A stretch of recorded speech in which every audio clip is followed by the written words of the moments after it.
Hello, hello. I was doing some Uber this morning. I take a lot of motivation from you when I drive. I appreciate that. I too did some Uber and Lyft this morning. I got up at like 3 a.m., went out and drove, came home, took a nap, got ready for the podcast. And the reason I take a nap is because after the podcast, my butt is going right back out there. I'm trying to catch up. I'm a little behind from where I would like to be for the year. I'm trying to close out February with as much money as possible. We got about 3 days left. If I can make $1,000 in those 3 days, I'll be pretty happy. So yeah, I'm out here grinding with you guys too. Silver Fox says, I compared new Tesla would win that battle. I compared new to new Tesla would win that battle. Maybe. Um, maybe. So for me, I don't think it would. I drive too much. I would have to set superchargers.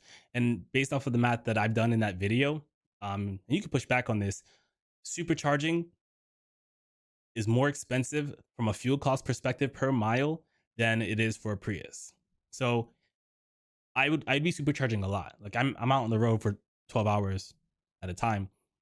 And then not just that, the busy part of town doesn't have superchargers. I'd have to drive 20 minutes away to go to the supercharger at the mall in Charleston, fill up, and then go back downtown. I just, for how much I drive, I don't think it would be worth it just on a fuel basis. And if the fuel basis doesn't make up for the cost difference for the car, then it's kind of irrelevant, you know? And then on top of that, there is an electric version, like a plug-in electric version of the Prius. So I'm curious about which one you did. But either way, I wouldn't get a new car. Please don't get a new car for Uber and Lyft. Just don't. I don't. There's just don't. I don't see. No one has made a great argument for why someone should get a brand new car. Even a 2-year-old car will save you significantly more money than the new car. Just based uh, in 2 years, a car depreciates about to like 60 something percent. So 40% of the value of your car is gone in 2 years. Why not let someone else hit that depreciation and then you buy that car? Financially speaking, like if you want a new car, there's like the only time I'd be okay with someone getting a new car is if you have a net worth of over $1 million, including your house and investments, whatever that might be, and you have a fully funded emergency fund, and you have no debt. That's the only time I would say someone should get one. And that's not a financial justification. I think we as humans, we want things, and it's okay to want things, but it's not okay to want things when they set you back in life. So if your life is well put together, you want a Tesla, a brand new Tesla for rideshare, even though it doesn't make 100% complete financial sense, I'm on board with it if you can afford it. I just don't think most of us are in a position to afford it yet. So if you want to work your way towards that, I support you. But based off of what I've seen from the rideshare community, we're not all there financially. Most of us aren't. No, I'm not either. And I'm trying to be, but most of us aren't. Alexandra says, I used a Prius V, big one, ugly but efficient. Yeah, that's the one I would go for. The old Priuses are all ugly, but the brand new Priuses, they're so beautiful. They're so beautiful. What year are we in? 2024? 2024 Prius. I like the yellow one. I always show the yellow one. Look how sleek that is. So sleek. Can we zoom in? Yeah. But again, as tempting as I am to get this because of how sleek they look, it's not rendering correctly. I would not buy a brand new anything for Uber and Lyft. And if you're gonna buy a brand new anything, shoot, if you're gonna buy a car, period. I'm team no more debt. So you have to pay cash for it. So if you want to buy a $40,000-$50,000 Prius, on top of all the requirements I just said, I would still like save up the cash and do it. Just because you go out, you get a car loan, you get banned from Uber and Lyft. Now you're rough. It's rough, right? Versus you pay cash for that, it's still gonna suck. But instead of it being an emergency, it's now just a huge inconvenience. And that's kind of the difference between having debt and not having debt. You know, I paid off my car in December. January, my check engine light came on. I thought there was a problem. I didn't screw in the gas cap enough. But my first thought was, man, this is gonna suck. But at least while it's in the shop, I don't have a car payment. I don't have to worry about that aspect. And even if, my car got totaled, insurance didn't want to pay out, something happened, I know that it's still going to suck. It's going to be a huge inconvenience, but I'm not going to be here paying a car payment on a car that I can't drive. So I just want to practice insulating ourselves from things that could happen before we make decisions that don't make as much sense financially. So that's kind of what I really want from you guys. And sometimes I want to it's difficult, right? I'm here. This is live. There's gonna be information I might miss. There're gonna be mistakes that I make versus, and if I don't, most of you probably haven't seen my older videos where I script it, I do my research, I'm fact checking, I'm double checking, and then I'm presenting it to you, editing and putting it out. That is easier than regurgitating information live and making points live. And so I make more mistakes when I am live, and I'm not conveying the message in a way that I think will resonate with you guys live. So it is more difficult. Give me a little leeway here. So I don't want you guys to feel like.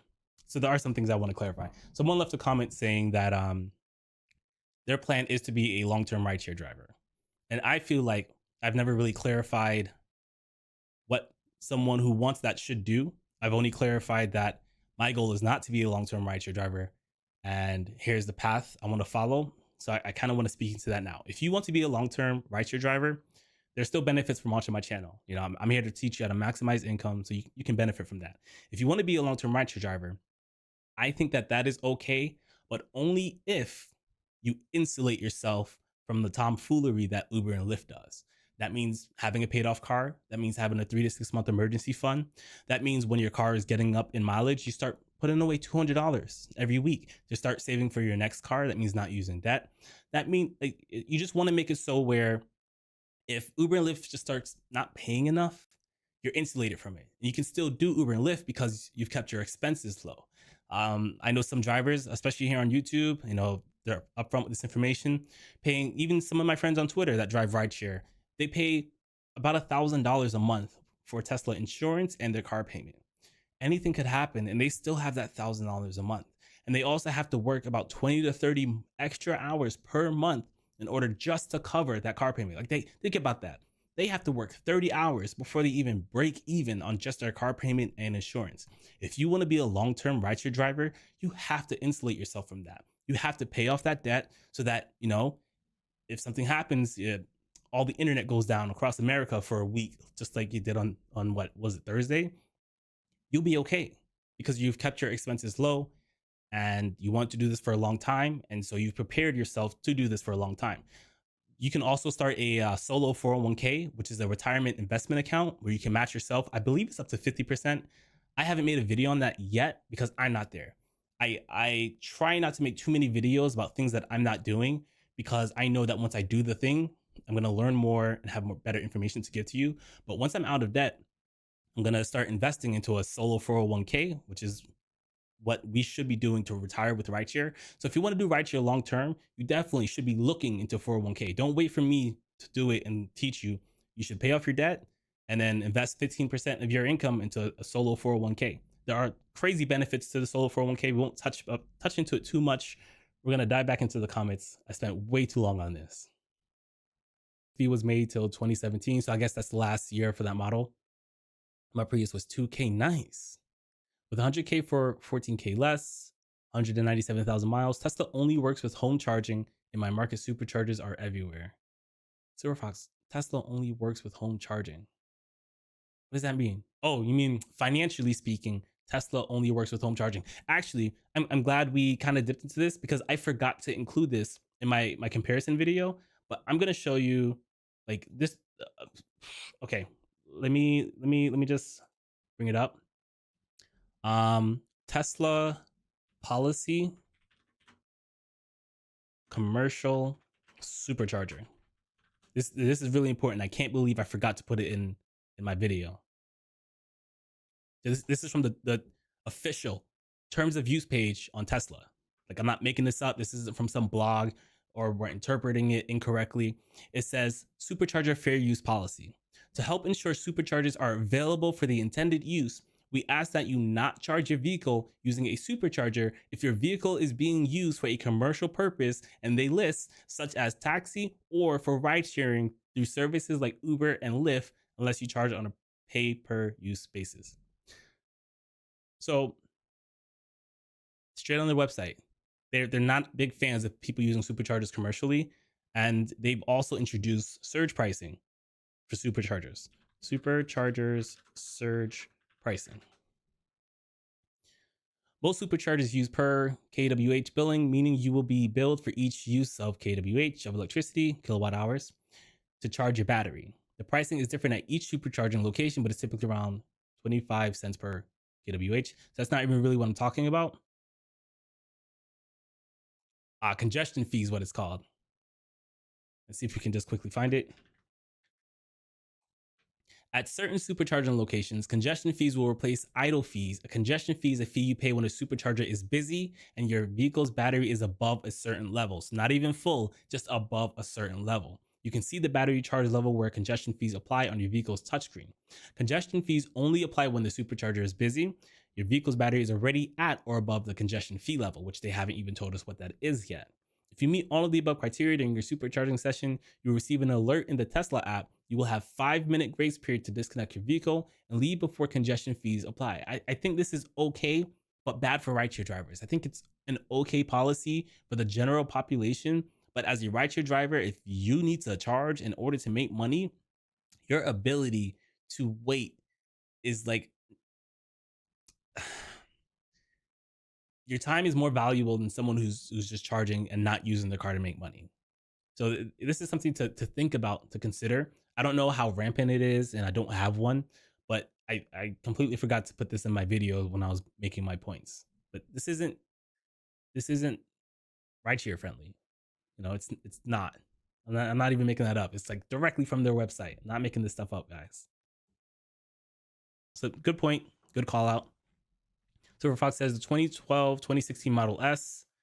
Alexandra says, thank you so much for reading our chat. We appreciate it. Keep pushing. We'll be out of debt Sunday. I love it.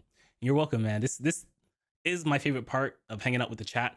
I someday, maybe in a week or two, I plan on having like office hours where I'm not very great at responding to YouTube content, the comments that are left on my YouTube videos, just because of time. And I am my best self when you guys can see me. Like, I know that I'm best in person. I know that my words can kind of seem, what's that word? Like condescending. There you go. So I know that when I talk through text, my words can kind of come off as condescending. But when you guys can see my reactions, what I'm trying to say, what I mean, my facial expressions, you get a much better picture of what I'm really trying to say. So I think I'm just gonna set up some office hours, maybe on a Sunday, where I'm just live answering questions that are on YouTube videos, like typing them out, while giving you guys the ability to ask me questions live that I can respond to. So that's something I might do eventually once I get some more time. I guess time is the factor here. Alexander says, videos I would like to see from you, maybe a video you showing having Uber and Lyft on your phone with your Fold. I'm working on it. I'm the video I'm planning where I'm predicting bonuses. You'll see some of it. I should make a dedicated video for it, and I will. I just a lot of the time I'm having to drive like Lyft. Like, for example, I have a challenge for 60 rides for like $200 this week. So I'm just gonna drive Lyft for that time, and then once that's done, I have a guarantee with Uber where I need to do 210 rides. So I'm just gonna drive Uber. I need to find a good night where I'm actively using both. I do have some footage from New Year's where I did use both, so I could use that, but we'll see. I'm working towards it. Gassy, sorry. Silver Fox says, I don't play music. Good call. Miss Jones says, I always give the passenger the option to let me know if they have a preference of music, even though they never take it. I don't like asking them. I kind of hate, so Google recently canceled their podcast app and they moved all the podcasts to the music app. So if I play music, I have to go back and search for the podcast. So I don't offer it, but if they ask for it, I'll give it to them. My preference is to give them the Bluetooth because I don't want to be there navigating on my phone while people are in my car, especially when everyone else around me is drunk. Like, no. So I don't offer it, but what I could do is I could find a solution. I could find a way for them to, like, I can have a device back there, like an old phone, and let them just pick the music straight up from the phone. That's probably something I should look into.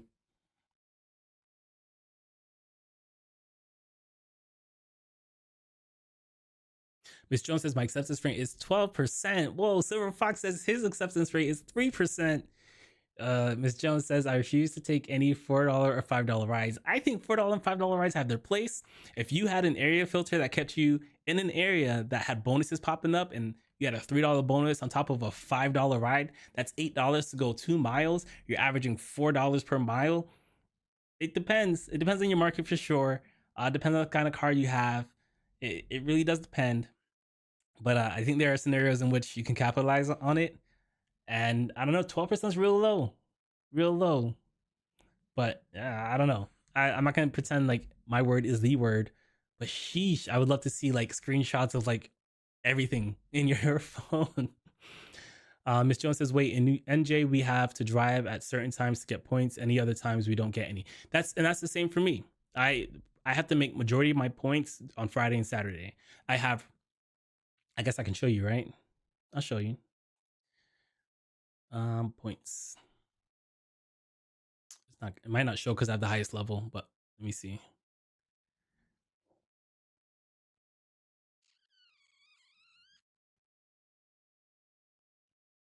Yeah, it might not show. Every time I hit the highest level, it stops showing me when I can generate points. See, subject to program terms, driving score. Let me see. Hold on. Give it one more shot. But no, I have to drive at certain times as well. I have heard that the amount of points that's required for me to hit elite is a lot less than other people. But then I wonder if they have more availability to hit more points.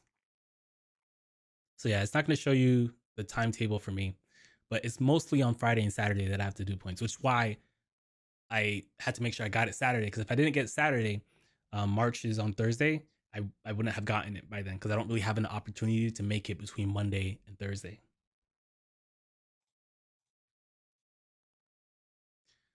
Sean says, "Hey, is this live?" Yes, yes, Sean.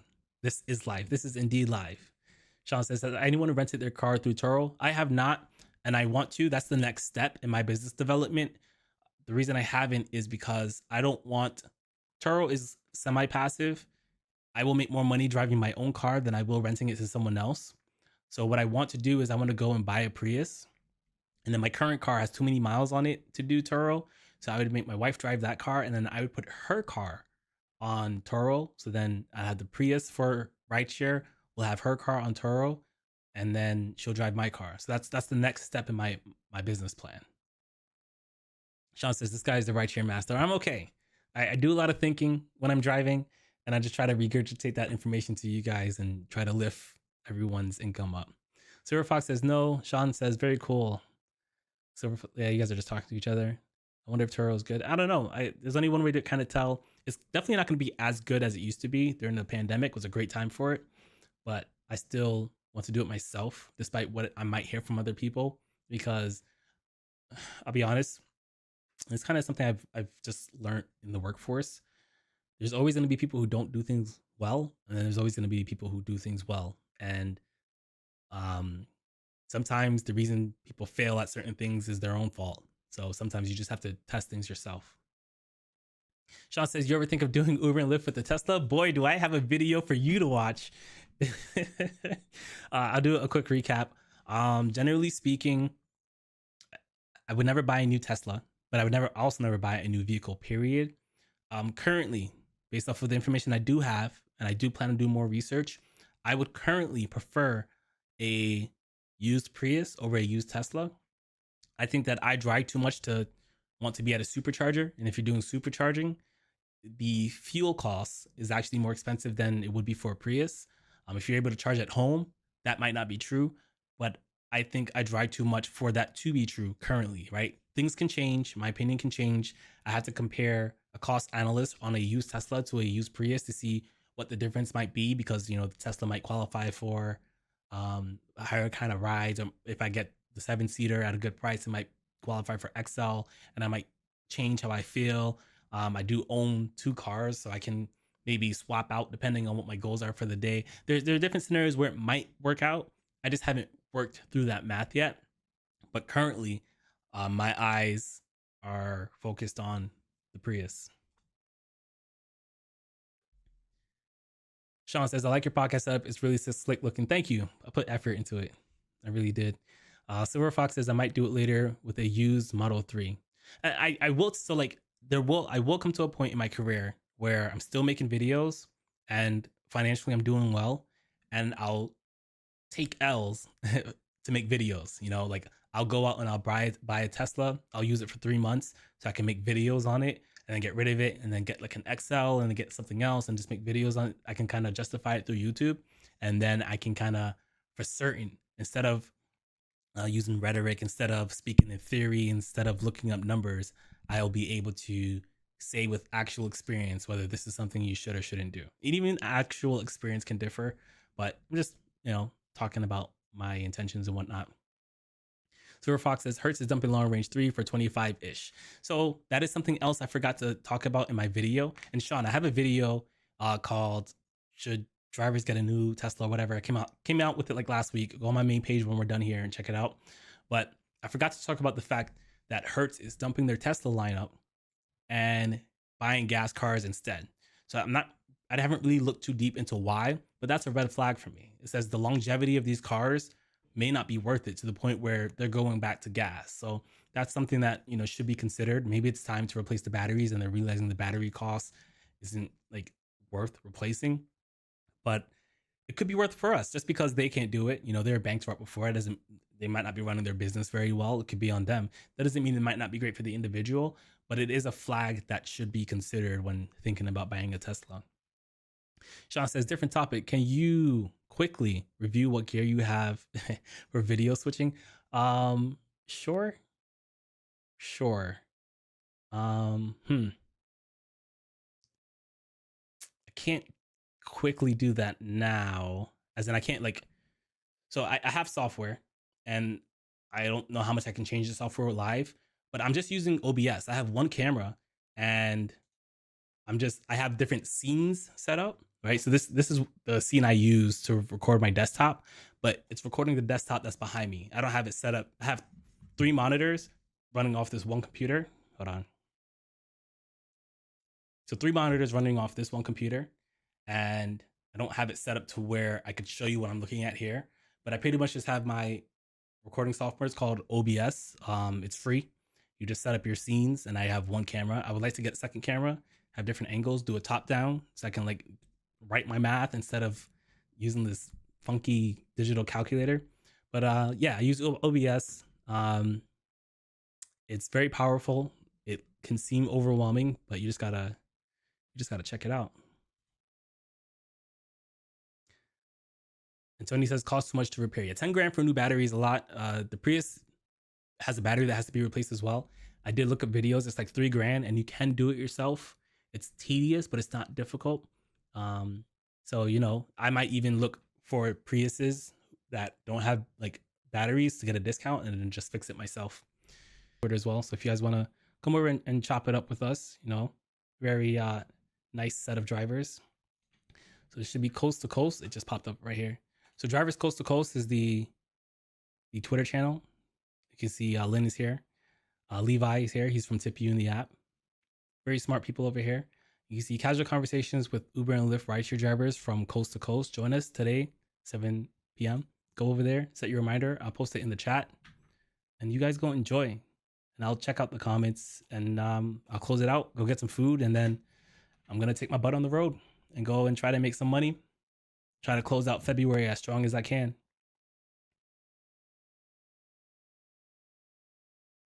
Driven Dad said Lyft Black just now, $66 an hour. That's so dope. I can't wait till I'm in the financial position to where I can upgrade my car and make more content on that thing. The first thing I'm gonna do is I'm gonna get either a Prius, or I'm gonna get some kind of 7-seater that's also a hybrid, probably a Toyota. We'll see what that looks like. But right now, what I have going on in my personal finances, making sure I pay off all of my debt, getting my 3 to 6 month emergency fund down, and then once we're there, I can start, thinking about that kind of life where I'm full-time YouTuber, part-time driver, and I can make content that's focused more on the YouTube aspect of it all. Adolphus says Lyft fares are less than $1 per mile. I currently average more than that. I need a way to. I would like to audit people. I would like to be able to have people send me all their screenshots for a week, and I can go through it and see if I can come up with a strategy to help people increase their income. I think that would be very, very helpful. But I also understand that the market does matter. There's a cross section between market matters and a cross section between the strategy that you implement. And I need a way to bridge that gap with people. I would love to figure out how to do that. Travel Gaming says, Happy Monday, Tristan from San Diego. Happy Monday. Mondays, I love Monday because it's like the start of the new week for Uber and Lyft. And then I made the mistake of deciding to have a podcast on that day. So I have to wake up early. I go drive. I come home. I sleep. I podcast. And then get some coffee. And I'm back on the road. I should have made it on Tuesday since Tuesdays are the slowest day of the week. The Driven Dad says, I have a Play Octopus. I'm also enrolled with their T-Mobile referral reward. That's cool. I wish that they changed their name to something that's better than Play Octopus. They could have come up with a better name. I agree, Dolphins. Less than $1 per mile on longer trips during peak traffic times. Don't drive during traffic. Well, maybe soon. I'm going to come out with a video to help you guys with traffic. Driven Dad says, I was part of their research market group in Denver for this. I said, hell no, because I can't take it off and on at will. Not 100% sure what you're referring to. Yeah, I was part of the group back in 2020, right before the lockdown. Adolfo says, the CEO for Lyft does not understand basic business. He is new. He just started like 6 months ago. Charvel says, Prius is awesome. Tristan got 2015 for 1,100. Got a 2015 Prius for 11,500. You might just be tuning in, but we looked at a Prius that had over 550,000 miles, and it was super clean. Of course, I'm gonna chop it up and I'll make a video. You don't have to go back on the live stream and watch it. All the videos I put out every week, majority of the videos I put out every week are from the live stream. Sometimes something big will happen and I'll record the video as soon as possible and put it out. But typically speaking, if you missed the beginning of the podcast, expect it to come eventually. I prioritize, you know, I can actually, I guess I can show you. I can kind of show you. That's not it. Edit tracker. So this is kind of all of like the videos I have planned and scheduled to come out eventually. You know, why insurance is skyrocketing. I kind of came out with that already. Why you shouldn't rent with Lyft. That's going to come out sometime this week. Online versus active time. Like eventually I cut them up and I put them out, and I have like a backlog. Like these are all recorded already from previous podcasts that just need to be cut up, edited, and sent out. So eventually they'll come out. Eventually. Charles says, I do over 2K a couple weeks in a Prius. That sounds amazing. Adolphus says, Evil Dara has won in the market with rideshare reservation rides. I don't get a lot of reservation rides on Uber, but, and I talked about this earlier in the podcast, I just got Lyft Elite and I have access. I think I still have the screenshot up. I don't think I do. Hold on, but I'll find it.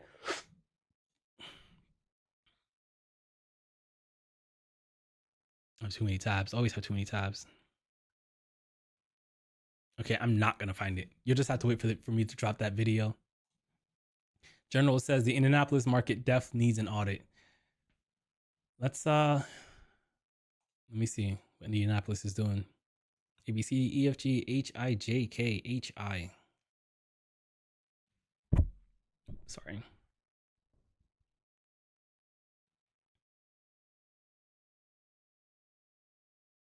Indianapolis. This is almost said, yeah, they do need an audit because $173, but that's so far this week, and it's only been one day this week. Yeah, it's just kind of low. I would say all of these drivers are making, I guess the top 7 drivers are making more money than all of the drivers in my market have made. I only made 1,000, according to this, I only made $1,153 last week, but I only worked 3 days. I legit just worked Thursday, Friday, and Saturday. So I could probably make 2,000 in my market, but this driver made more money than all the other drivers who have this app in my market. But again, we don't know how many hours they worked, so it's kind of hard to like do an apples to apples comparison. Ivadar paid $70 on UberX and the passenger paid $20 cash tip. That's bad. All right, I'm out of here. 7 o'clock. Fun hanging out with you guys. I'm in here every Monday. I put up videos every single day. Whenever you see my video, just like it. Make sure you subscribe. I'll see you guys next week.